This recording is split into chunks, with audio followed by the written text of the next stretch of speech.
Ukraine war zone में जब से ये वीडियो वायरल हुआ है, तहलका मच गया है।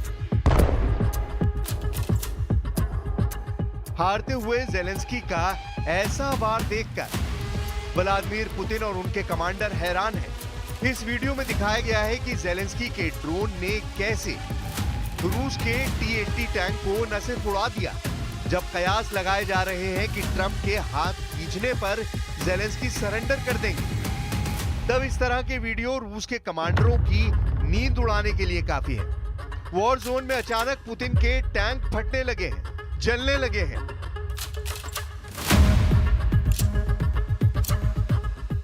लेकिन पूरी ताकत दिखाने के बाद भी ज़ेलेंस्की को बड़े झटके मिलने जारी हैं। व्हाइट हाउस में ट्रंप और ज़ेलेंस्की के बीच हुई इस तीखी बहस के 3 दिन बाद ट्रंप ने एक नया हुक्म जारी किया है और ये हुक्म एक नई गारंटी दे रहा है। गारंटी इस बात की कि यूक्रेन ये युद्ध पक्का हारेगा। डोनाल्ड ट्रंप के बड़े फैसले ने पुतिन का काम आसान करना शुरू कर दिया है। डोनाल्ड ट्रंप ने उस हाईवे को बंद कर दिया है जिससे यूक्रेन तक अमेरिका के हथियार पहुंचाए जा रहे थे। ट्रंप ने यूक्रेन को दी जाने वाले हथियार और बाकी मिलिट्री मदद पर रोक लगा दी है।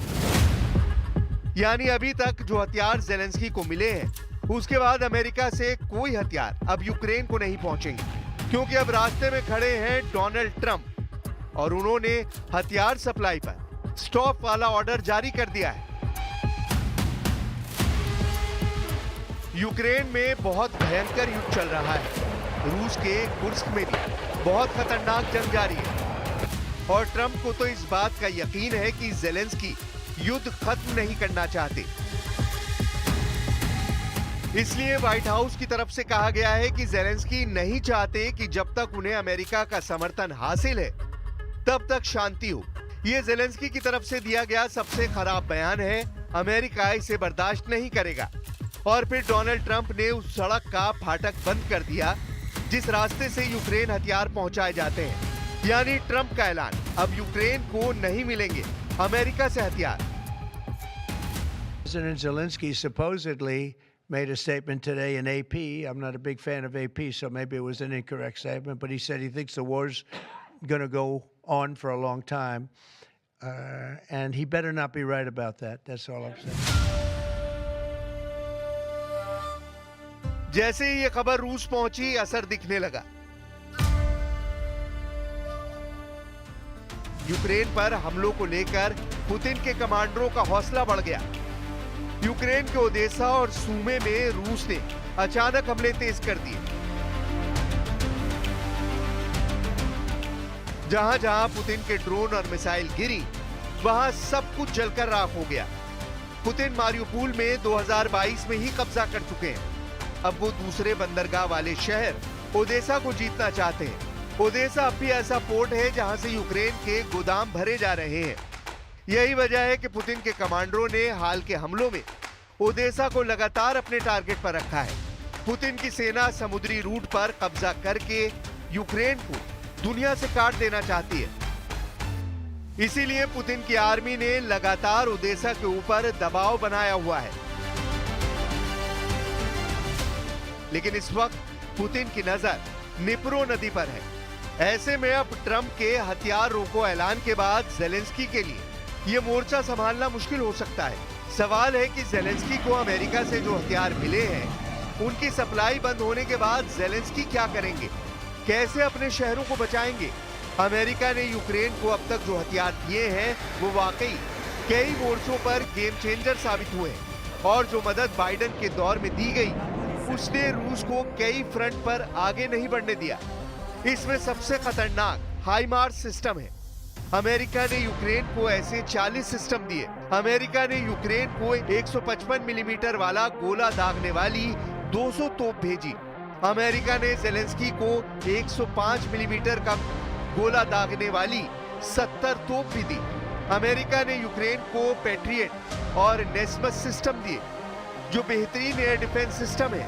इन्हीं की मदद से ज़ेलेंस्की ने पुतिन की 7 हाइपरसोनिक मिसाइलों को मार गिराया और रूस के लड़ाकू विमान कीव के आसपास उड़ने से परहेज करते रहे हैं। इसके अलावा अमेरिका ने यूक्रेन को अपने 31 एब्राम्स टैंक दिए।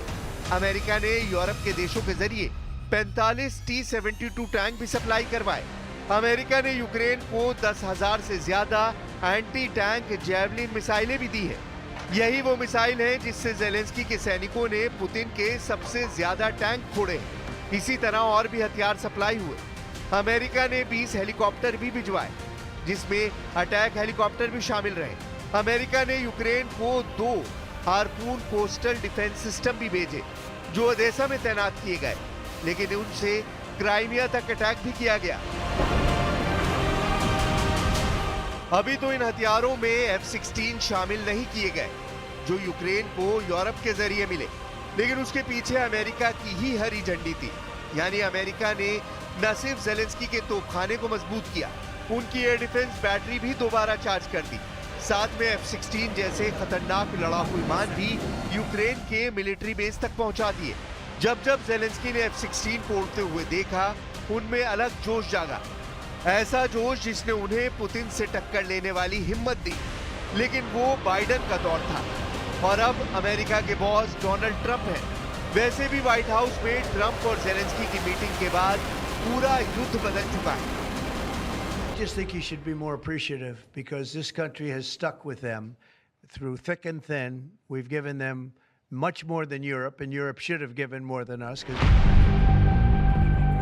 अब बड़ी खबर यह है कि यूक्रेन ने रूस की सेना पर बहुत बड़ा दावा किया है। खेरसोन में जेलेंस्की के कमांडरों का दावा है कि निप्रो नदी के मोर्चे को रूस किसी भी कीमत पर जीतना चाहता है। यूक्रेन का दावा है कि रूस के कमांडर यहां सैनिकों को आत्मघाती मिशन अंजाम देने का ऑर्डर दे रहे हैं। इस हाई रिस्क जोन में पुतिन ने हमले बढ़ाने का ऑर्डर दिया है। खेरसोन की जमीन ने खूब जाने ली है और यहां नुकसान सिर्फ रूस का ही नहीं हुआ। यहां यूक्रेन के फौजी भी बड़ी तादाद में मारे गए। जब पुतिन ने 2022 में यूक्रेन में युद्ध शुरू किया, तब उनका सबसे बड़ा लक्ष्य था क्राइमिया को रूस के मेनलैंड यानी मुख्य भूमि से जोड़ना। इसके लिए खेरसोन और मारियोपोल पर कब्जा जरूरी था। यहीं से पुतिन हाईवे बनाकर क्राइमिया तक पहुंचना चाहते थे। लेकिन खेरसोन की जंग आसान नहीं रही। जब से यूक्रेन की सेना को अमेरिका से हाइमार्स रॉकेट सिस्टम मिला, रूस की इस इलाके पर पकड़ ढीली होती गई। बाद में दूसरे हथियारों से भी यूक्रेन की सेना की रेंज बढ़ती गई और पुतिन की सेना को कई मोर्चों पर पीछे भी हटना पड़ा।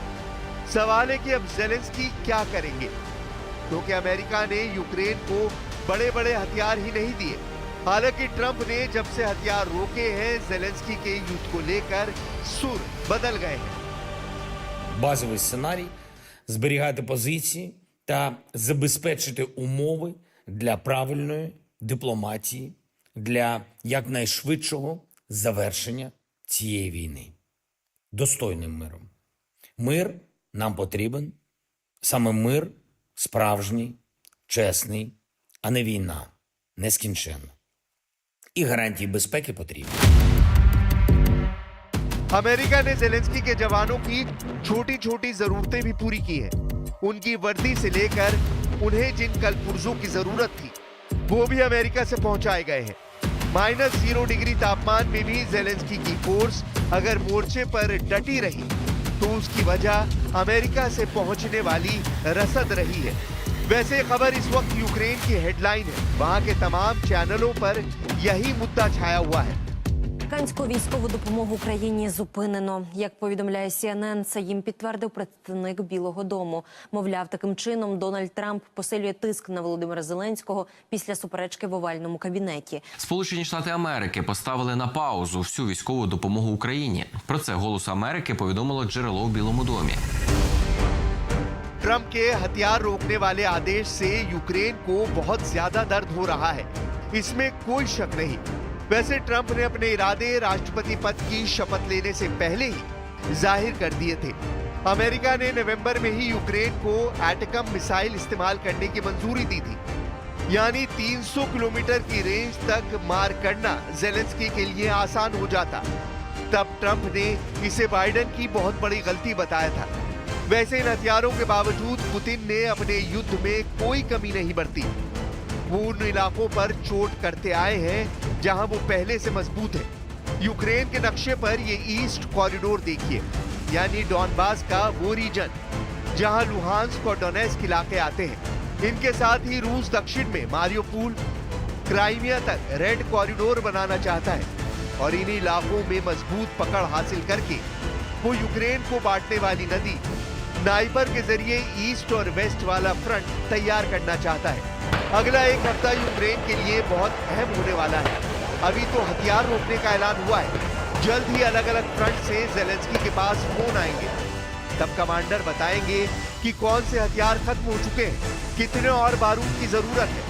तब ज़ेलेंस्की के सामने असल चुनौती नजर आएगी।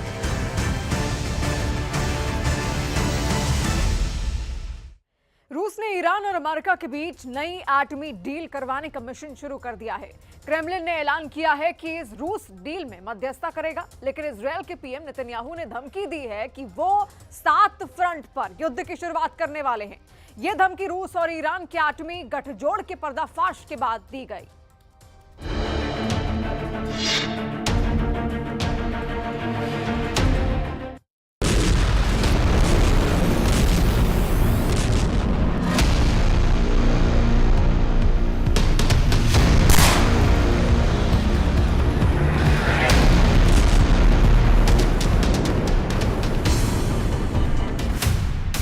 ईरान की मिसाइल सिटी में पुतिन के एक्सपर्ट्स पहुंच गए हैं। खामनेई की एटमी प्रयोगशाला में इजराइल की तबाही का बम बन रहा है। नेतन्याहू को मोसाद ने कोड टी दिखाया है। पहले धमाके के लिए ट्रंप रेडी हैं। यूरोप से पहले एशिया में न्यूक्लियर ब्लास्ट का माहौल बन गया है।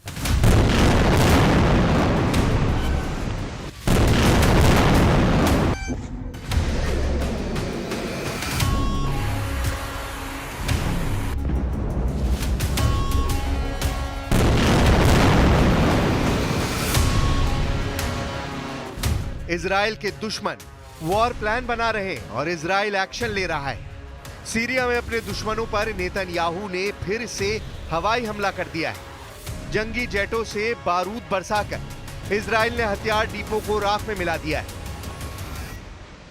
सीरिया की सरकारी मीडिया ने जानकारी दी है कि हमला टार्टस सिटी पर हुआ है। सीरिया के करदाहा डिपो, जो टार्टस पोर्ट से करीब 60 किलोमीटर दूर है, वहां बमबारी हुई है। न्यूज एजेंसी सना के मुताबिक इजराइल के हमले में हुए जानमाल के नुकसान का अभी अनुमान नहीं लगाया जा सकता है, लेकिन माउंट हरमोन पर मौजूद इजराइल आर्मी के हमले तेज होते जा रहे हैं। गुजरे हफ्ते हुए हमले से भी ज्यादा विस्फोटक अटैक इस बार हुआ है। अटैक के साथ इजराइल ने डिफेंस पर भी पूरी ताकत झोंक दी है। सीरिया बॉर्डर पर बारूदी सुरंगें तलाश रही इजरायली सेना भयानक खतरा मोल ले रही है। नेतन्याहू आर्मी ने बफर जोन के चप्पे चप्पे को खंगालना शुरू कर दिया है। गोलान हाइट्स पर लैंडमाइन धमाके हो रहे हैं। सीरिया से गजा तक इजराइल ने फिर से ऑपरेशन को तेज कर दिया है। ऐसा पीएम नेतन्याहू के उस बयान के बाद हुआ जिसमें उन्होंने हमास के टोटल सफाई की धमकी दी है। इजराइल ने फाइटर ग्रुप को धमकी दी है कि बंधक रिहाई में हो रही देरी दूसरी बार युद्ध को मजबूर कर रही है। नेतन्याहू ने कहा है कि इजराइल अब अपने नागरिकों के लिए ऐसी जंग शुरू करेगा जिसे इतिहास कभी भुला नहीं पाएगा। नेतन्याहू ने यह भी साफ कर दिया है कि गाजा से जो भी भाग जाएंगे वही जिंदा बच पाएंगे। जो गाजा में रहेगा उसकी जान की कोई गारंटी नहीं होगी। पीएम नेतन्याहू ने नए वॉर प्लान के तहत 7 फ्रंट एक्टिव कर दिए हैं, जिसमें इजराइल की सेना अपने हर दुश्मन को घेर कर मारने जा रही है। इजराइल ने गाजा में हंगर बम के धमाके शुरू कर दिए हैं। नेतन्याहू ने गाजा को नो एंट्री जोन बना दिया है, मतलब गाजा के लिए भेजी जा रही राहत सामग्री की सप्लाई ठप कर दी गई है। Hamas is accusing Netanyahu of violating understandings. They say this is extortion. Egypt, a key mediator, says that Israel is using hunger or starvation as a weapon. But Netanyahu is sticking to his position. In fact, he says there will be additional consequences if Hamas does not agree. He also claims that the United States is behind him and that all of his moves have been coordinated with the Americans.